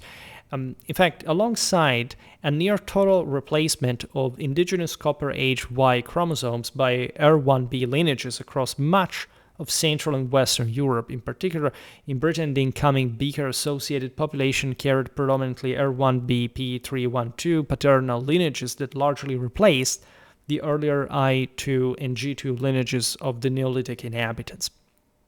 All right, the R1b 12 subclade is itself a derivative of the broader R1b M269 lineage that dominates Yamnaya and early corded ware males, providing a direct paternal link between the steppe and the Atlantic facade. By the close of the 3rd millennium BC, clearly differentiated forms of Indo-European may thus be postulated from central Germany to Ukraine and from the Baltic to the Balkans, a zone where they continued to coexist and compete with older linguistic strata, yet the Indo-European forms represented the speech of the strongest and most dynamic elements of the population. Think about this. The word actually the minorities is not also so frequent in history. Like it does happen, it can happen, but at this scale, right, the fact that this population managed to affirm, like a smaller population than the others, its own language and culture, right, and cosmology and ideas. Like it's just, I don't know, the Romans did this, especially in Western Europe, let's say at this scale, right, and with this gradual infiltration, and never being actually prevalent except in by ancestry, except in some parts of Northern Europe, you can appreciate how impacting they were and how also they sort of managed to affirm themselves to begin with, even as some predominant populations in important weights of the continent.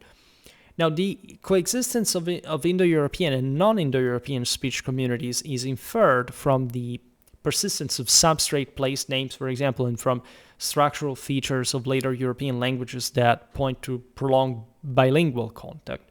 There is also mythologically a sort of quite clear stratification, right? And this is properly part of the story, of the memory of the Indo-Europeans. And we don't need on Schwerpunkt to digress on it because we all know, even just, I mean, if you've gone to school, you should know that. But say, there's always a contrast, right? A lingering conflict and threat posed by the tectonic forces that can reemerge after being tamed, that different Indo-European myths are sort of properly too routinely reslain and retained. Think about Apollo at Delphi with Python and so on. Now, in regions characterized by low population densities among foraging or mobile pastoralist groups, incoming populations could initially coexist with indigenous communities rather than immediately displacing them. Low density zones such as the northern forest steppe, for example, and the upland interiors of Central Europe show delayed and more gradual genetic turnover compared with the densely settled low belts, obviously enough.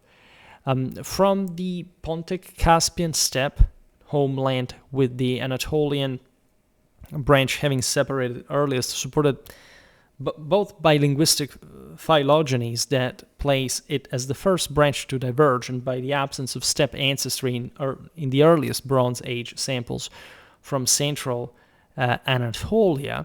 And this is subtle because here the key is that they had not yet become Yamnaya when they had split. This is debated now. I don't want to digress in this aspect, but let's say the fact is that they came from another branch compared to the one that eventually became the steppe pastoralist Yamnayas, right? So this does not mean, of course, that there is not Indo-European ancestry, right, in Anatolia, as we were saying before. But myself before, by convenience, I said there's a lot of the steppe ancestry there as well. So again, but also because that kind of happens again there, as we know very well, the Scythians crossed. Again, I don't need to digress on this, but I hope you get what I mean.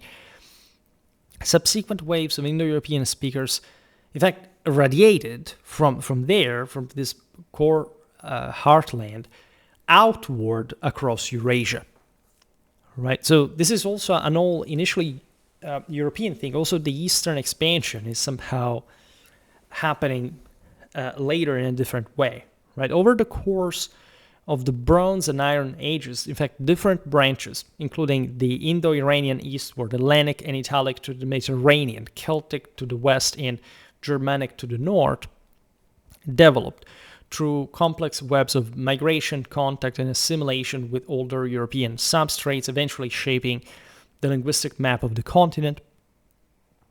Here we start knowing what happens in a also more concrete way, and stuff that we also covered in Schwerpunkt at a relatively early age.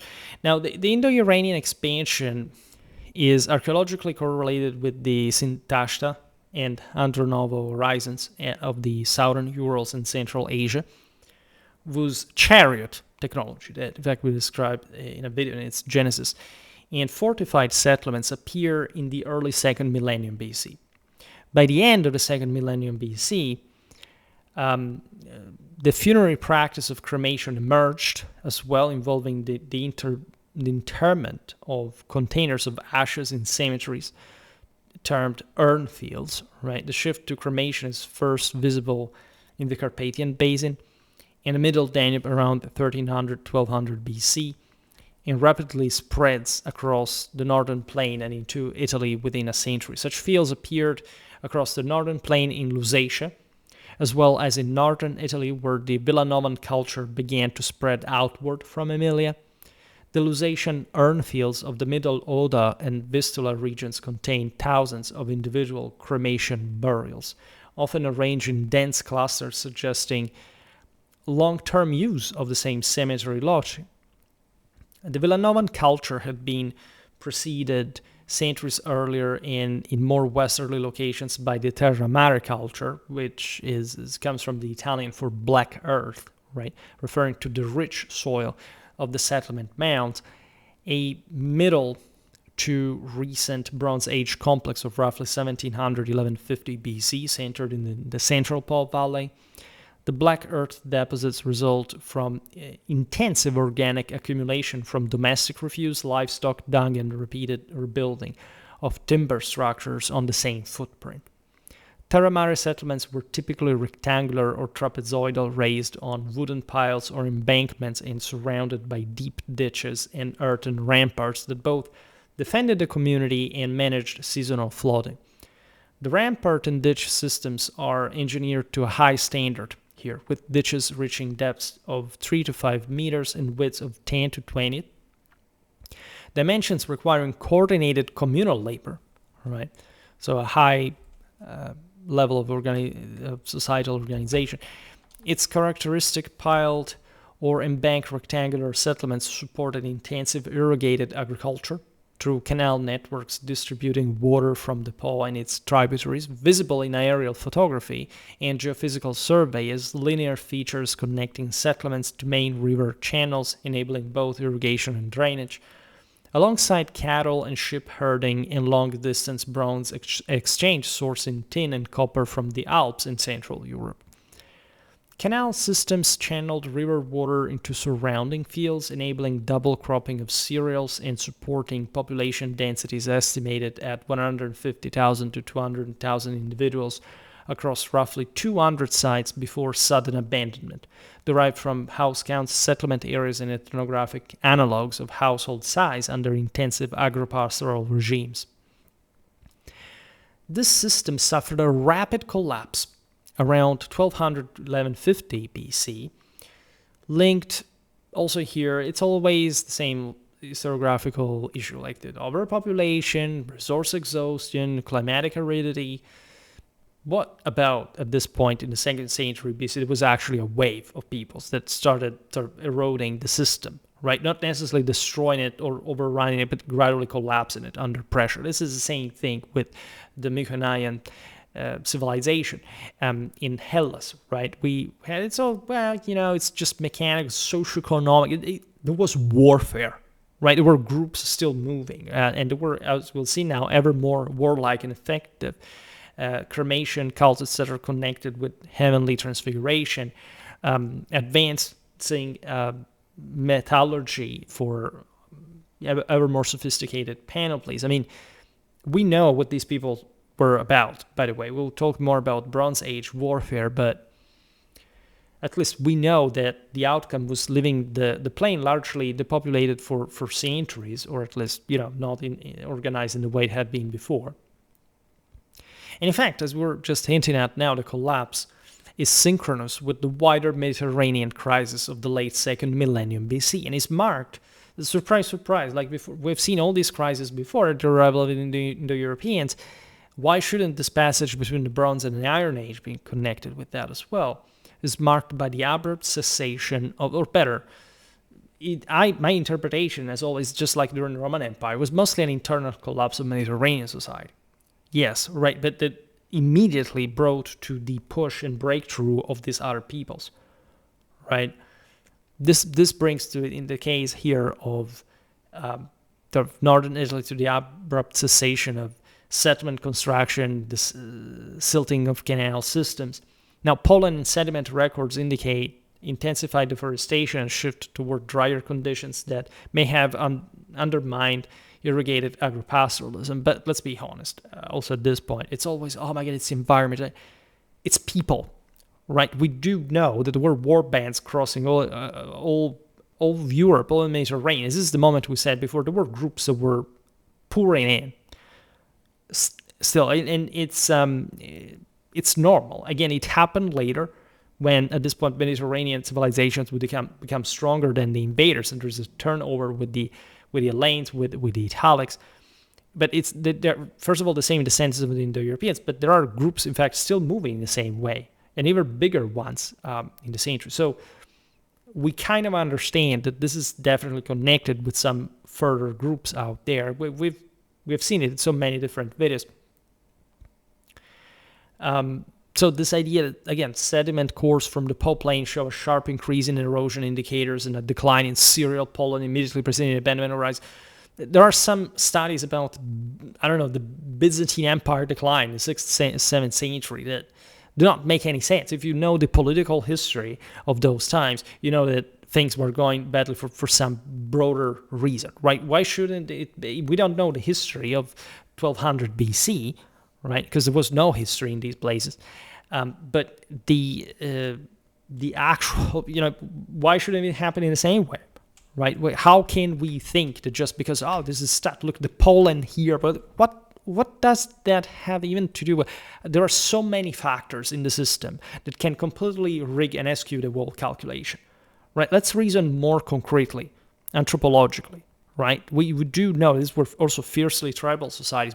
We've seen later what, say, the Hellenists, the Macedons, the Romans managed to do. Right, so this is not really a matter of great debate.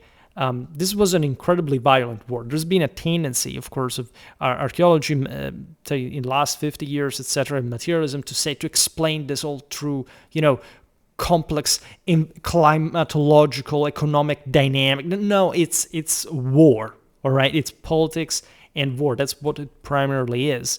And it's we have this adulterated, even in description of these this data, this conclusions, etc. It's just this gradual thing. It was in many ways abrupt, and it was in many ways really scary. And we see it in Egypt, we see it in other countries out there. In any case, it is true that other factors may have compounded. There's no doubt. For example, there is geoarchaeological sequences at sites such as Santa Rosa di Pavia revealing a gradual deepening of wells in response to falling water tables, contemporaneous with woodland decline apparently, and reduced cereal cultivation. Again, what the hell do we know, really? Let's be honest. The deepening is recorded stratigraphically as successive well shafts cut into earlier fields, providing this sort of direct measure of declining groundwater levels over several generations. Other factors, even environmental or in terrain, etc. Can it be the case? This was not the only place that existed out there. Farther north flourished the Este, for example, or Attestine culture of the Veneti, emerging from Proto-Villanovan roots in the Veneto and producing the celebrated Situla art tradition. The Veneti are historically attested in classical sources as a distinct people inhabiting the region between the Adige and the Tagliamento rivers. Their language, though sparsely recorded, shows clear affinities with the Italic group. Right here, there is very interesting things happening all across Europe. We're going toward the end, but these are some of the best, sort of partially more advanced parts of Europe. There are so many others, but see here, for example, between the 7th and the 4th centuries BC, we arrived just to the mid-first millennium. We stopped otherwise. This vanity embossed in engraved bronze vessels featuring figurative friezes of processions, banquets, contests, and mythical creatures reflected both local Venetic identity and wider Alpine, at that point also Orientalizing, meaning Hellenic, Eastern Mediterranean influences. The sitular art style is characterized by a narrative organization of scenes in horizontal registers, a compositional device shared with contemporary Etruscan and Eastern Alpine metalwork. The Benvenuti Situla and related pieces illustrate a shared elite visual language linking the pop lane with Hallstatt and Eastern Alpine workshops, combining local motives with imported stylistic elements from the Mediterranean and the same Hallstatt zones. For example, there are beautiful war axes, for example, depicted in vanity art. The Benvenuti Situla, recovered from a rich burial at Este, depicts a sequence of ritual and martial scenes that can be read as a coherent narrative of elite ideology, once again. And indeed, it shows, like, those are warriors, right? Broadly associated, and lavishly equipped, by the way. Broadly associated with Indo-European speaking networks, these northern and peninsular cultures contributed heavily to the linguistic mosaic of Italy. The Terra Mare communities formed part of the deep Bronze Age substrate underlaying the emergence, as we were hinting at before, of Latin and Italic speech. So these are Proto-Latin, Proto-Italic in the broader Italy. In the respect of, Latin is obviously a sub-branch of Italic, but it's not in the north. The Iron Age groups advancing down the peninsula aligned with the broader Sabellic and Italic linguistic families, Umbrians, Sabines, Oscans, and Samnites. By the way, if you are aware of Italic mythology, Roman mythology, you know that there is this reference to migration, right? It would happen also within the same Apennines and whatever, but say, is definitely showing some mix of different cultures that would have been habituated from millennia to literally seize the one's land, killing the man, raping the women, and going on. But this is a pattern, right? It's not coming from simply like the locals per se. It's something at least that has by this point come to dominate Europe in a much broader ethnocultural sense. All right. There are other interesting aspects we can talk about. These other people. The Veneti, for example, were once erroneously classed as Illyrian, even though there are overlaps, right? There were Illyrians in Italy, and they're now understood linguistically to share close structural affinities with the broader Italic branch. The Sabellic languages attested in inscriptions from the central and southern Apennines from a coherent subgroup within Italic and are distinguished by specific phonological and morphological innovations relative to Latin that eventually dominated. Culturally, the early Iron Age Villanovians formed the direct antecedent of the Etruscans who historically occupied Tuscany farther south, yet the two stand culturally continuous as well, while linguistically opposed, as Etruscans remains an apparently isolated, some people claim, non-Indo-European tongue, even though historiography has pointed always toward, like, say, I don't know, the Veneti, notice the Etruscans, we're talking about the same people. It's likely that the Etruscans were, in fact, foreign, maybe of Hittite origin or Similia, and they came as elites, because this is what these peoples really did. And so this is also possible for some Italic groups. The Oriental elites were more elite, right? Whereas we think, in fact, from Central Europe, as it happened throughout also later centuries during the migration era, there was always this various waves of invasion of Italy from Lake Balton area, etc. So it's fully consistent with what kept happening at other times, including also with the Celtic invasion. So again, the notion to keep things too much separated doesn't really make much sense. Also, ethnogenetically, things are pretty homogeneous at a lower level, so the substrata were obviously very similar.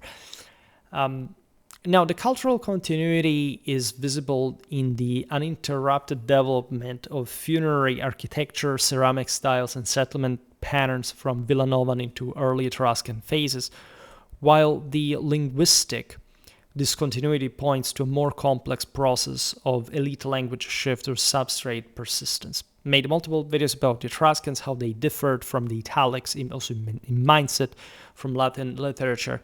You can check out their spiritual religious deal. Now, around the close of the second millennium BC, so in this very context, the broader Mediterranean and European worlds were convulsed by the disruptions associated with the sea peoples, right? In many cases, the sea peoples were the same, this Mediterraneans and Europeans at the same time, meaning that there's this exuberance, we understand, driven by these waves that we described essentially today, that show this higher capacity of co-opting, of lording, of commanding. So there are more complex societies, there are actual states to emerge after this last settlement. So I made a video about both Egyptian warfare, also the early, the proto-Italics, if you want to call them like this, participation to the sea peoples, right? Not the simple like the Etruscans, the Sardinians, but the actual what would have become the Latins, the Oscans, and so on. There is much more in Roman historiography. A bit tended to stress the bucolic or pastoral continental background of the Latins, but there was actually a big deal of maritime involvement. The Bronze Age is all about that. The same Etruscans, as we said before, came from the sea, if you want, in this continuous movement of now Indo-Europeans spreading far and wide, right? As we know, Egyptian textual and pictorial records from the reigns of Merneptah and Ramesses III provide the primary contemporary documentation of these movements, listing a series of named groups that attacked both by land and by sea. Right, this doesn't happen overnight. Again, it's also due to a general crisis of this earlier Semitic, Kemetic civilizations, but there is also a mounting European tide that we can't see here.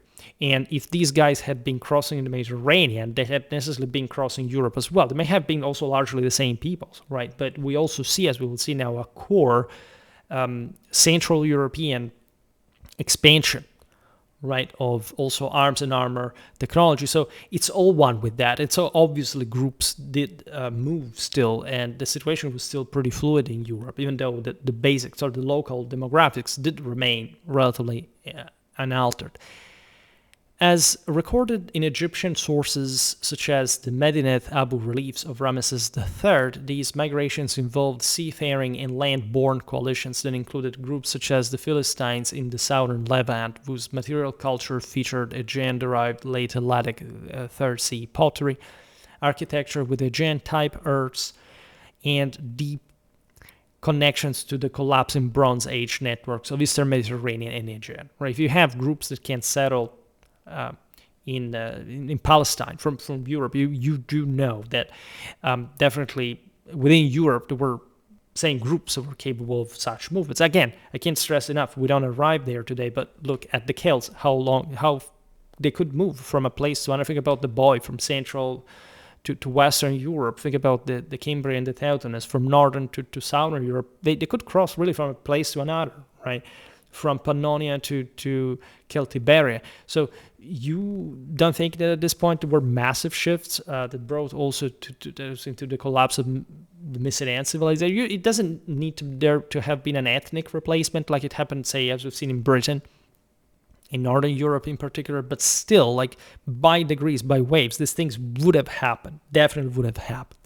Even if people say, we don't have any evidence. Well, thanks my eyes, there's no history, right? And that's yet another proof that archaeology in general is not really this great indicator to begin with, right? Now, the Medinet Abu reliefs depict distinctive headdresses, really iconic ship types and weaponry that can be matched to archaeological finds from the southern Levant and Cyprus as well. Philistine settlements, again at sites such as Ashkelon and Ekron, display distinct Aegean-style earths, pottery, and dietary preferences that contrast sharply with contemporary Canaanite traditions as well. So, again, very clearly an Hellenic push there.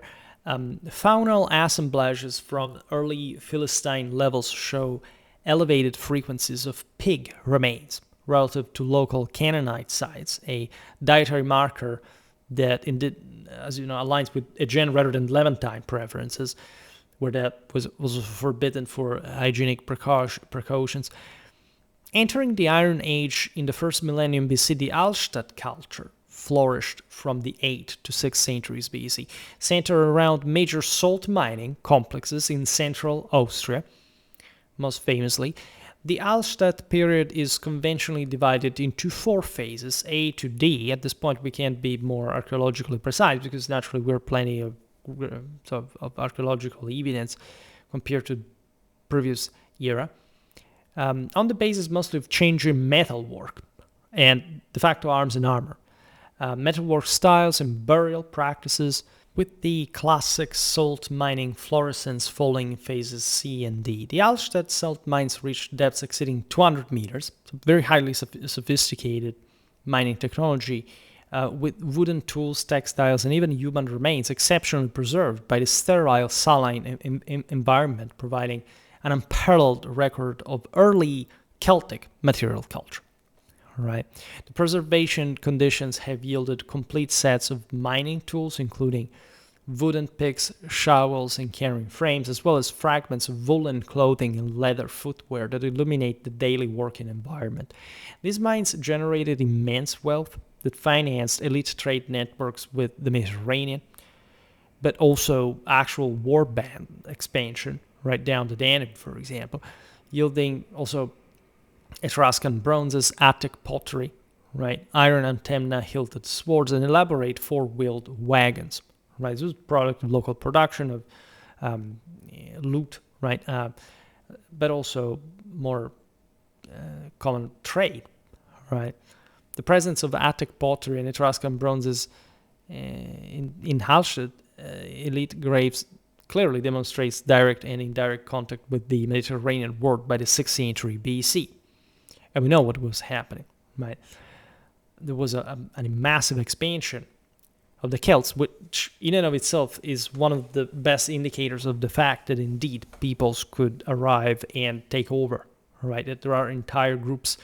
By the time, why do we know this? Because we have a history documenting this, right? We start having an actual historiography that tells us about the Celts and that we can clearly associate with archaeological horizon. So the fact that there is no historical record essentially before this time in Western Europe, it's not really much of a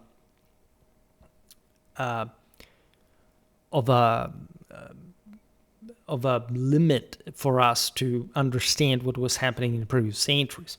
Right, and ever more intensely. I mean, what happens from now starts escalating. Rome takes over half of Europe. You have like a massive expansion. Alexander arriving up to Afghanistan, to India. Like so see this as a major projection of force, and come tell me that there hadn't been such a thing going on like the Dorian invasions.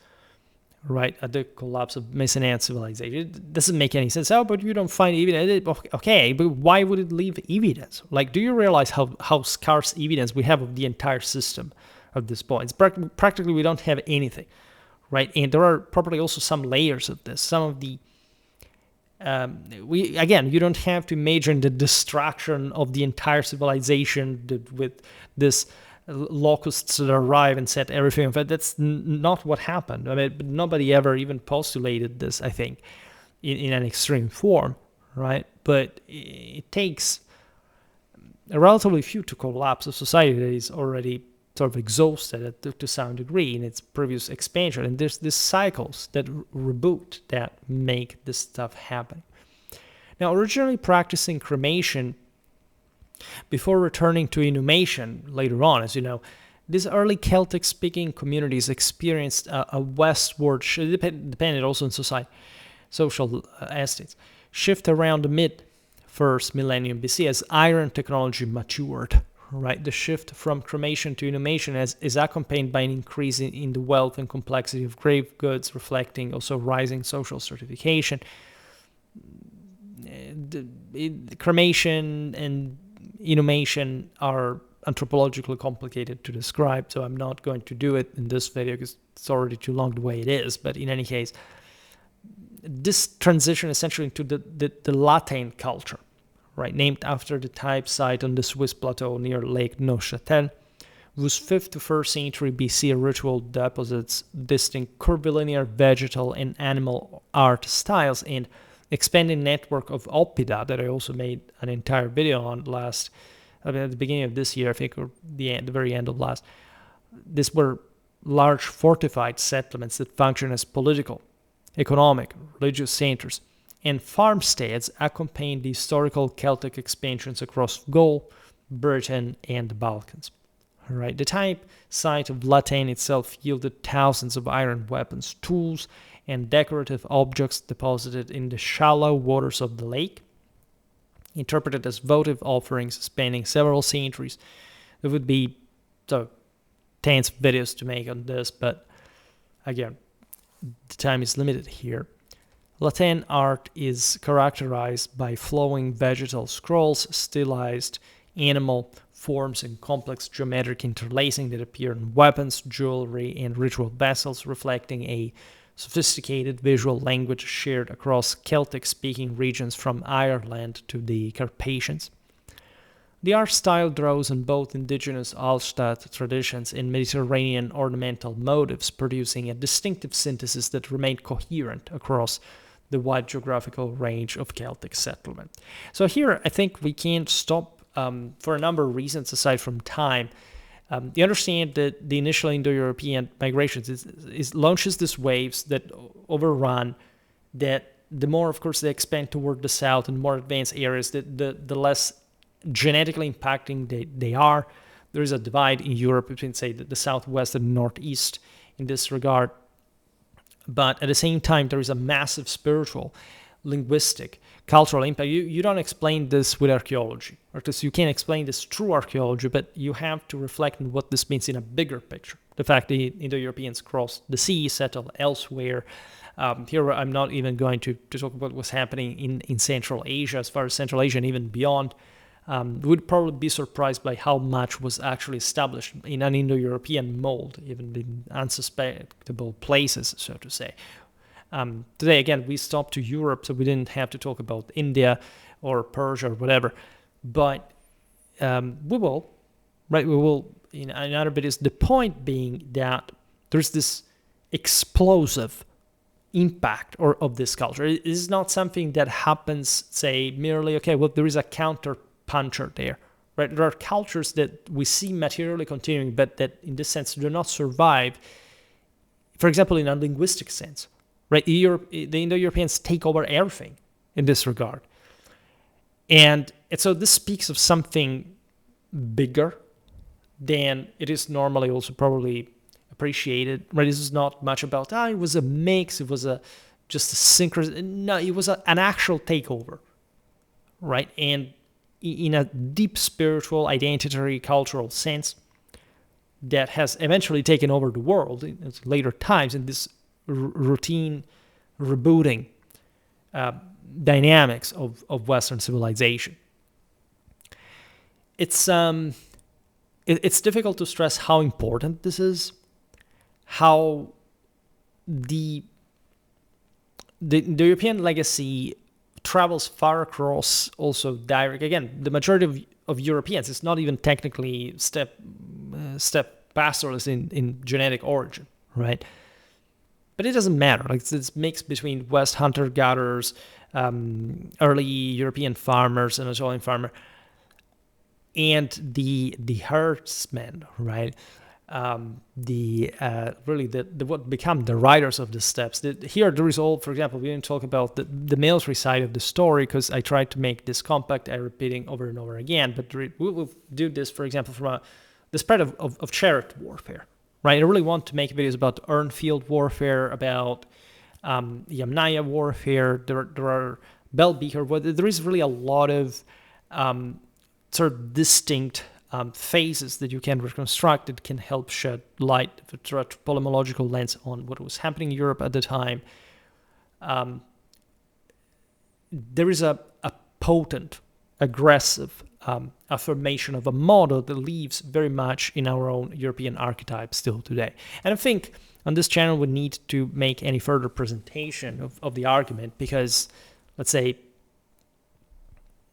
it presents itself by itself. But be aware of the fact that this is just a minimally short introduction on the subject and that there is an enormous amount of stuff to say. I really want to concentrate a lot on this because it seems to me that our understanding of the beginning of history in Europe is something too much like suspended on the basis of written evidence, which is crucial and important and a product of that Indo-European mentality. If you read Herodotus and the beautiful Hellenic that it expresses, like, you can't but see there, right? Of course, also syncresis, right? There is a Pelasgian dimension,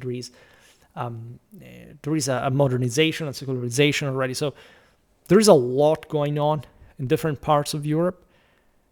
In meanwhile, and that's why we must absolutely make more videos exactly to match the complexity of this all, which is forever, basically, yeah, a forever task.